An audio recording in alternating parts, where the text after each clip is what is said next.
உண்மையாக யார் உழைத்து கொண்டு அன்று முதல் இன்று வரை இருந்தார்களோ அவர்களுக்கு தாங்க பதவி கொடுத்தோம். அது தப்பா?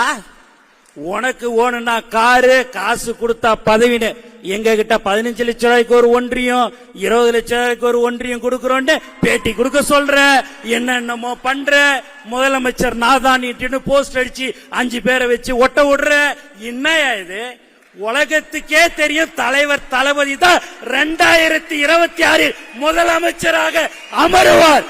அதற்காக நாங்கள் எல்லாரும் போராடுவோம், உழைப்போம். மக்களோடு மக்களாக இருந்து நாம் எல்லோரும் இருந்து கொண்டிருக்கிறோம். தலைவரே, யார் எந்த கூட்டணியாக இருந்தாலும் சரி, 234 தொகுதியிலும் நீங்கள் தான் வேட்பாளர், உங்கள் முகம்தான் வேட்பாளர். நாங்கள் வீரவசனத்தை பேசிவிட்டு கைத்தட்டல் வாங்கி போகிற கூட்டம் அல்ல. உங்களுக்காக உண்மையாக உழைக்கிற ஒரு உண்மையான கூட்டம் தான் இந்த கூட்டம் என்பதை இந்த நேரத்தில் தெரிவித்துக் கொள்கிறேன். என்னை பார்க்கும் போதே தலைவர் ஒரு மாதிரி முறைக்கிறாரு.